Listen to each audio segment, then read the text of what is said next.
मौन रहने की छह ताकत जान लो। महान आचार्य चाणक्य ने कहा था कि जिस व्यक्ति ने ये समझ लिया कि क्या, कब, कहाँ और कितना बोलना है, तो उस व्यक्ति को सफल होने से कोई नहीं रोक सकता। ऐसे व्यक्ति की सफलता सुनिश्चित है। जिस तरह कमान से निकला हुआ तीर लौटकर कभी वापस नहीं आता, ठीक उसी तरह से मुंह से निकले शब्द कभी वापस नहीं आते। शब्द और भाषा हथियार है और कमजोरी भी। सही समय पर सही शब्दों के प्रयोग से इंसान परेशानियों से बच सकता है, लेकिन बिना सोचे समझे बोले गए शब्द इंसान की मुसीबत को बढ़ा देते हैं। द्रौपदी का ये बोलना कि अंधे का पुत्र अंधा ही होता है, महाभारत के युद्ध का मुख्य कारण बना था। आज भी लोग अपनी जबान का इस्तेमाल दूसरों को नीचा दिखाने और खुद को बड़ा बताने के लिए करते हैं, लेकिन जो समझदार और सफल इंसान होते हैं वो ये अच्छी तरह से जानते हैं कि उन्हें किस वक्त कितना और क्या बोलना है। साइलेंट रहने का मतलब ये नहीं है कि आपको पूरे दिन एक भी शब्द नहीं बोलना है या चुपचाप रहना है। मौन का मतलब है कि बेवजह शब्दों का प्रयोग नहीं करना है। जहां जरूरत है वही ही बोलना है, अपने लक्ष्य पर ध्यान केंद्रित करना है। आज मैं आपको चुप रहने के साथ ऐसे फायदे बताऊंगा जिन्हें जानने के बाद आप आज से ही नहीं बल्कि अभी से उतना ही बोलोगे जितनी आपको जरूरत होगी। मौन लोगों का ध्यान खींचती है।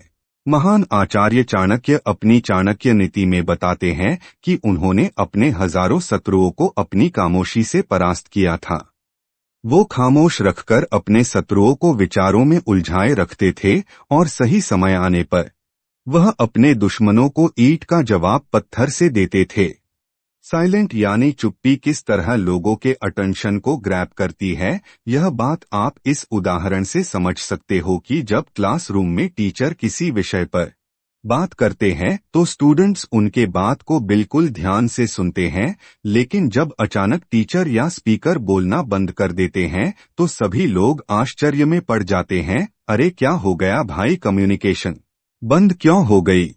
मैं जब स्कूल में था तब अक्सर ऐसा होता था और आपके साथ भी ऐसा हुआ होगा। ठीक यही फार्मूला हमारे दैनिक जीवन में भी लागू होता है। जब आप अपने काम से काम रखते हो, दूसरों के मामले में दखल नहीं देते हो, जरूरत हो तभी बोलते हो, तो लोगों का ध्यान आपके ऊपर जाता है। और अगर आप कम बोलते हो, जरूरत हो तभी बोलते हो, तो लोग आपकी बातों को ज्यादा महत्व देंगे। लोग आपकी बात को उन लोगों की तुलना में ज्यादा प्रेफरेंस देंगे, ज्यादा याद रखेंगे जो लोग बिना जरूरत के बकबक करते रहते हैं। मौन बातचीत में मदद करता है। शांत रहना मोल भाव यानी नेगोशिएट करते वक्त आपकी बहुत ज्यादा हेल्प कर सकता है। बातचीत के दौरान जब आप अचानक चुप हो जाते हो और सामने वाले इंसान को जवाब नहीं देते हो तो ये खामोशी उस दूसरे इंसान को ये सोचने पर मजबूर कर देती है कि आखिर आप क्या सोच रहे हैं। तो फिर इसी चीज का आपको फायदा उठाना है, सामने वाले को ये सोचने दे कि आप क्या सोच रहे हैं। मान लो आप कोई डील फाइनल कर रहे हो, ये सामने वाले पार्टी को जल्दी से यस या फिर नो कहकर जवाब मत दो, कुछ सेकंड का पोज लो। आपकी ये चुप्पी सामने वाले इंसान को परेशान करेगी और वो सामने वाला इंसान बोलकर आपकी इस खामोशी को भरना चाहेगा। उनको सारी बातें बोलने दे जिससे आपको बातचीत आगे बढ़ाने में मदद मिलेगी और आपकी साइड बातचीत के दौरान ज्यादा भारी रहेगी। मौन आपको विश्वास बनाने में मदद करता है। अगर आप एक मजबूत रिलेशनशिप बिल्ड करना चाहते हो तो उससे पहले आपको ट्रस्ट यानी विश्वास बिल्ड करना होगा, और विश्वास तभी बिल्ड होगा जब आप सामने वाले इंसान की बातों को ध्यान से सुनोगे। यानी बातचीत के दौरान बोलोगे कम और सुनोगे ज्यादा। ऐसा करने से दूसरे इंसान को लगेगा कि आप एक अच्छे इंसान हो, सामने वाले की बात को अच्छे से सुनते हो, किसी को भी नजरअंदाज नहीं करते हो, और तभी तो वो आपके बातों को अच्छे से सुनेगा और ट्रस्ट बिल्ड होगा। उत्तर प्राप्त करें। आपने ऐसे कई सारे लोगों को देखा होगा जो कोई प्रश्न पूछने के बाद रुकते ही नहीं हैं, अपनी बकबक चालू रखते हैं या फिर दूसरे को बोलने का मौका ही नहीं देते। अगर आप भी ऐसा करते हो तो आपको दूसरे इंसान के प्रोस्पेक्टिव को जानने का मौका ही नहीं मिलेगा, लोग आपके प्रश्नों का जवाब ही नहीं देंगे।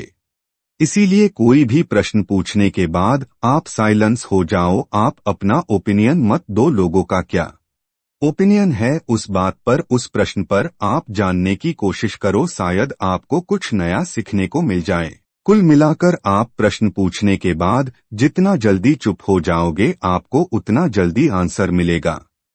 स्वामी विवेकानंद जी जो अपनी बुद्धिमता और विजडम के कारण पूरी दुनिया में जाने जाते हैं, उनमें भी ये क्वालिटी देखने को मिलती है। वे भी अपने गुरु रामकृष्ण जी से जब भी कोई प्रश्न पूछते थे तो अपना ओपिनियन तो बाद में देते थे, लेकिन पहले प्रश्न पूछने के तुरंत बाद चुप हो जाते थे ताकि उनके गुरुदेव की क्या राय है उस प्रश्न को लेकर, उस बात को लेकर ये जान सके।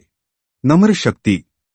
साइलेंस एक शॉर्ट पावर है, मतलब एक ऐसी पावर है जिसकी मदद से आप सामने वाले को बिना लड़े हरा सकते हैं। इसका सबसे बेहतरीन उदाहरण है महात्मा गांधी जी, जो कि सत्य और अहिंसा के मार्ग पर चले थे और बिना लड़े उन्होंने अंग्रेजों को धूल चटाई थी।